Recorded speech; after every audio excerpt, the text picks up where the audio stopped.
NIOS painting, ठीक है, theory practical guidelines जो उन्होंने बताया हुआ है उसके बारे में हम पढ़ेंगे। The first chapter is start from the Indus valley civilisation. This is the oldest valley civilisation in India, and to know about this civilisation you go back about 2500 BC to 1750 BC। सबसे पहली बात याद रखना, जो हिस्ट्री होती है वो define करती है आवर ग्लोरियस पास्ट। कौन सा पास्ट? जो हमारा अच्छा पास्ट गया है। यस, ग्लोरियस का मतलब ये हो गया हमारा अच्छा स्वर्णिम युग, जिस समय आप सभी जानते हो कि इंडिया क्या थी, एक गोल्डन बर्ड थी और हमें लूटने के लिए ही जो ब्रिटिशर्स थे वो आए, उन्होंने हमारे देश पर राज किया।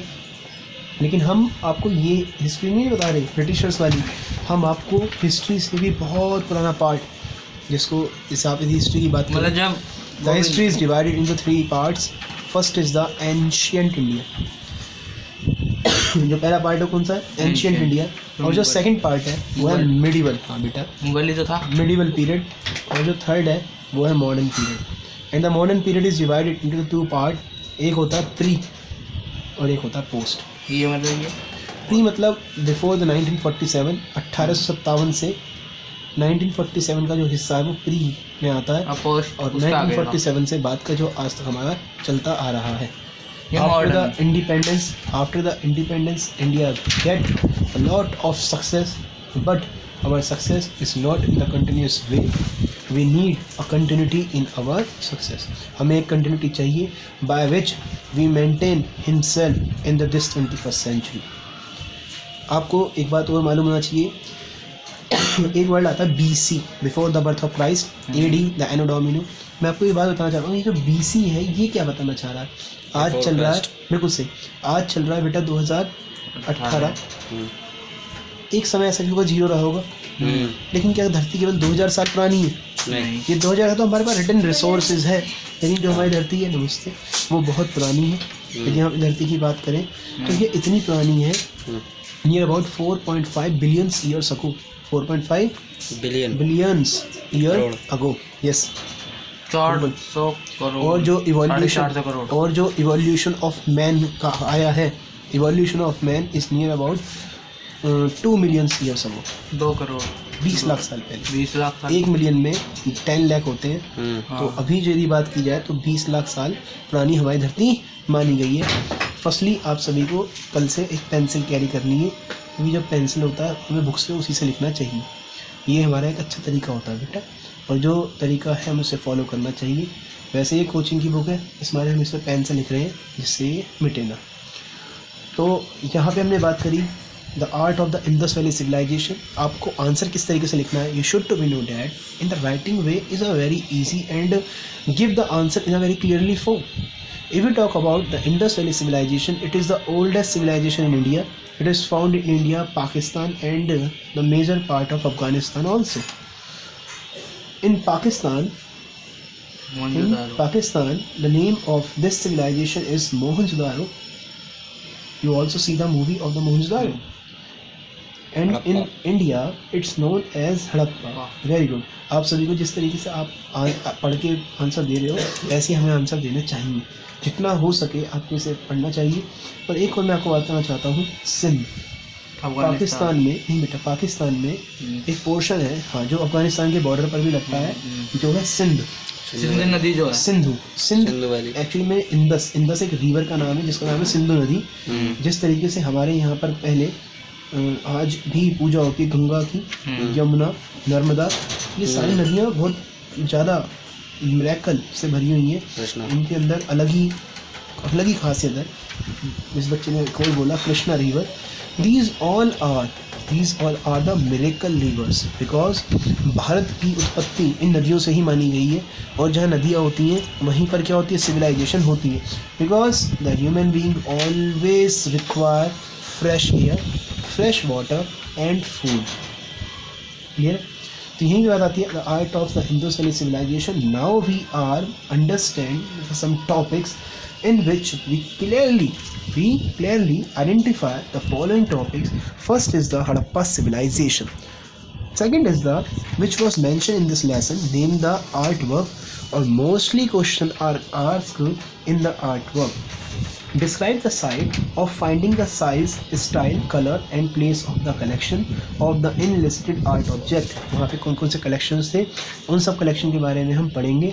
तो mainly topics जो आपको याद रखना है: the Indus Valley civilization belongs from India, Pakistan and Afghanistan. Write a short note on the Indus Valley civilization. तो आप उसमें ये लिखोगे: it is about 25 BC to 1715 BC. There are lots of things are we find in the excavation में जब खुदाई हुई थी तो वहाँ से डिग करके बहुत सारे पॉइंट निकले थे, और वो सब जो है वो क्या निकला था वो यहाँ पे आप देखेंगे. She is the mother goddess. When you go to the Delhi national museum तब आपको वहाँ पे देखने को मिलेगा the mother goddess. These are some bowl. ये जो बाउल से आप देख रहे हैं ये उस समय, हाँ, यहाँ पे कुछ वो लगाते होंगे उस समय का ये डिज़ाइन है, और ये हमने देखा था. काफ़ी अच्छा साइज़ इसका वहाँ पे था. नेशनल म्यूज़ियम दिल्ली में ये है. फिर उसके बाद बताती है टाइटल. इसका नाम है mother goddess. The medium is the terracotta. The terracotta आप ये समझ लीजिए कि जो मिट्टी होती है वो ज़्यादा बर्न कर देते हैं तो उसमें रेडिश कलर आ जाता है, और जो रेडिश कलर आता है उसे हम बोलते हैं terracotta. The Harappa period criteria is 2500 BC. The Mohenjodaro 8.53. These all are the just facts, and if you want to become the successful person in this life, to never be learn the fact, you should to be understand the facts. If what the really facts are to be described, there is no matter to learn about the facts for the 8.5 to 3.4 centimeter. It doesn't create a good history. No, it's never be included in your learning syllabus. You should to be learn that ki here is the mother goddess. Here is the mother goddess, and she was found out in the excavation. जब वहाँ पे हमने excavation किया उसमें ये मिली थी. And when we find out these mother goddess, then the color of this red goddess is terracotta, and terracotta means a baked clay soil. This figurine is one of the finest example of the terracotta. The baking is perfectly बहुत ठंडे अंदर बैठ. The baking is perfectly done to achieve to embellishment red color. उसमें क्या था, red colour आता है, and that's why she is known as the mother goddess. The mother goddess statue is made up of terracotta. This was found at the site of कहाँ, Mohenjodaro, now is in Pakistan. And the figure is wearing a, और उन्होंने क्या पहना हुआ था, उसमें आता है मिनी स्कर्ट. देखिए यहाँ लिखा हुआ है. These are again balanced. The figure is wearing a mini skirt with a broad belt to hold in place. इसको अच्छे से लगाने के लिए यहाँ पे क्या था, इस बेल्ट को वो यूज़ करते थे. तो she is now noted as the mother goddess. The next thing is fine. That is a bull seal, and by the bull seal we all know about the Lord Shiva. If the bull is found, then the statue, the seal of the Lord Shiva is also be found there. And the seal with the blue design is the medium of steatite. Steatite भी इस तरीके से खड़िया पत्थर होता है, उस तरीके का पत्थर समझ लीजिए, उससे बना हुआ था. The seal is made of the steatite and has the elaborate integral design or a bull as a symbol of the power and strength. Yes, the bull is now be also used as a power and strength, which has been achieved by the excavating the size of the hump and horns. उसका यहाँ से देख सकते हैं इसका size कैसा है, और ये इसके क्या बने हुए थे, हम बने हुए थे. The diagonal linear motive of the neck. Diagonal motives बने हुए हैं. Express the youthful energy of the animal. जिसके ये इस तरीके से बने होते हैं जिस जानवर के, तो आप समझ लीजिए उसमें उतनी क्या होती है, ताकत होती है, और बुल जो है वो वाकई में पावरफुल माना जाता है. There are some writing on the upper part of the seal which are not yet the decimal. आज तक decimal मतलब उसका मतलब हम नहीं निकाल पाए हैं. The seal is made up of the steatite. The seal was found at where seal is found. The seal is found at the Harappa, India. और उसके बाद if you want to see this movie, if you want to see where it is found, then Harappa is wrong. That's a Mohenjo-daro. The finding site is Mohenjo-daro, और Mohenjo-daro में find हुआ. If you want to see this picture, if you want to see, तो go to the National Museum, New Delhi. ये भी कहाँ पे है, national museum में. तो जो बच्चे आसपास में हैं वो जाके इसे देख के आ सकते हैं. We all see painted pottery. When we go, then we see. That's a really a good design on it.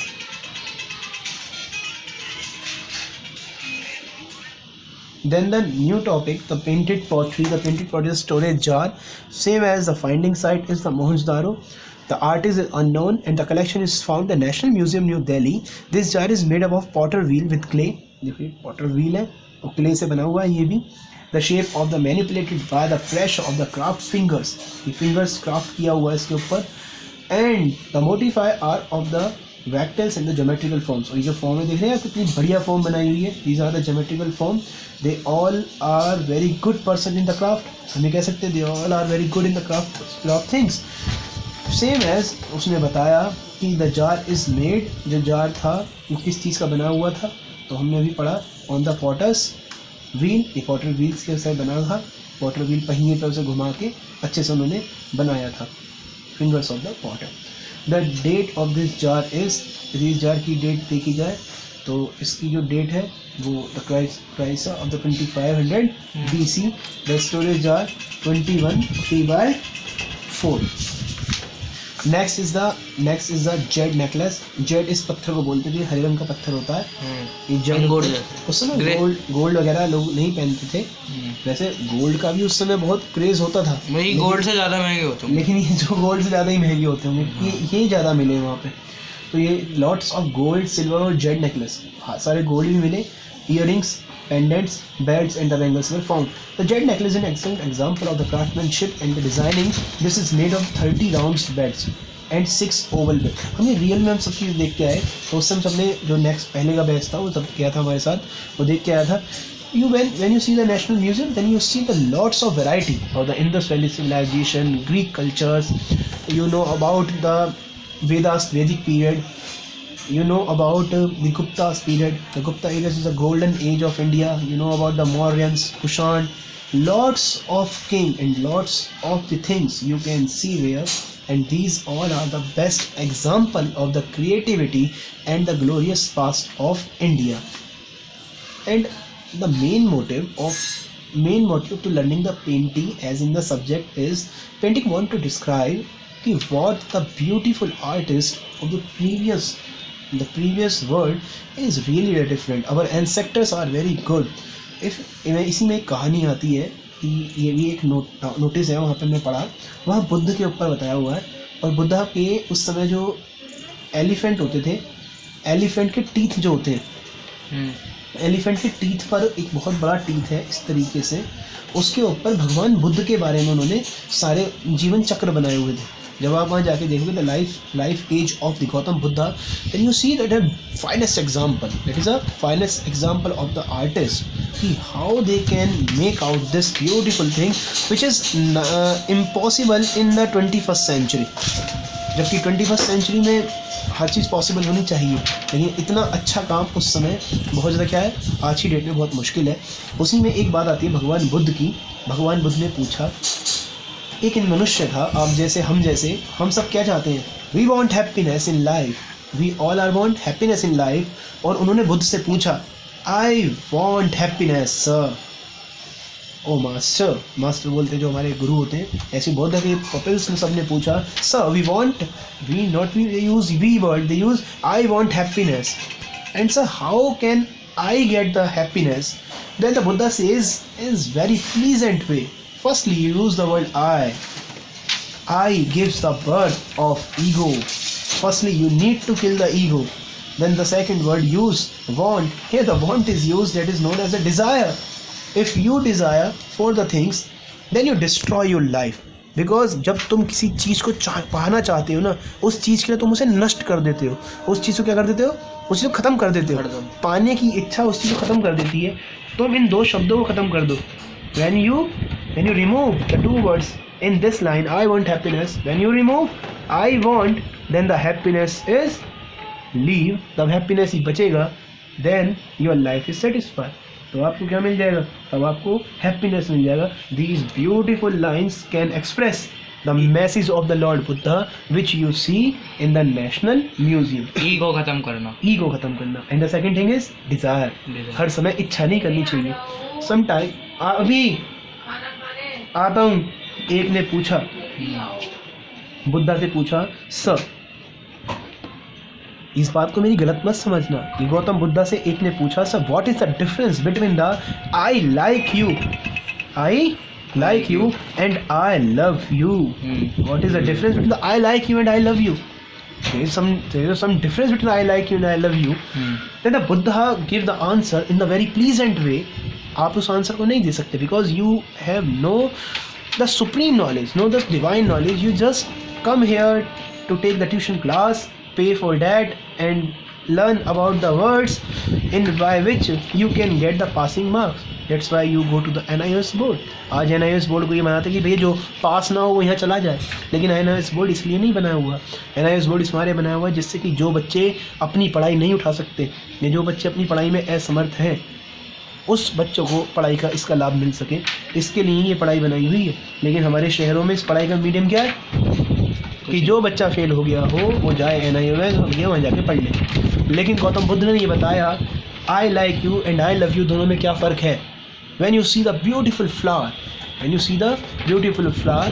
then the one thing arise in your mind, तोड़ लो उसे. जब हम एक फूल को देखते हैं सुंदर सा फूल है तो हमारे मन में जरूर आता है कि बड़ा सुंदर है ले चलो, क्योंकि मनुष्य की आदत संग्रह करने की है. मनुष्य इकट्ठा करता है और मनुष्य ने क्या करा, इकट्ठा कर लिया, उसे तोड़ के उसे घर ले गया. That is I like you. इसका मतलब क्या है, मैं तुम्हें पसंद करता हूँ. इस मारे तुम्हें अच्छा लगा तुमने उसे तोड़ दिया, फूल तोड़ दिया.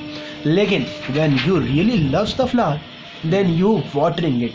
वाटरिंग मतलब तुम उसे पानी देते, उसके पास डेली देखने आते, तुमसे डेली देखने आते. That is a means of I love you. Care करना, तब उसे आप लगता कि आप उसे प्यार कर रहे हो. केयर करना. तो care is better than the curse. आप यदि किसी को रिस्पेक्ट दे सकते हो ना, किसी की केयर कर सकते हो, तो किसी को श्राप देने से अच्छा ये सब चीज़ें हैं. तो आपको उसे क्या करना चाहिए, उसे प्यार करना चाहिए, उसे समझाना चाहिए. किसी को गाली देने से बढ़िया उससे प्यार से बात करो.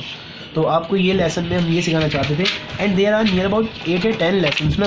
तो we should to be learn and we can be complete the painting in just in there are 14 chapters and we need to be learn about 8 chapters in this book. These are the sufficient because 30 marks का ही paper होगा, 70 marks का क्या होगा, practical होगा.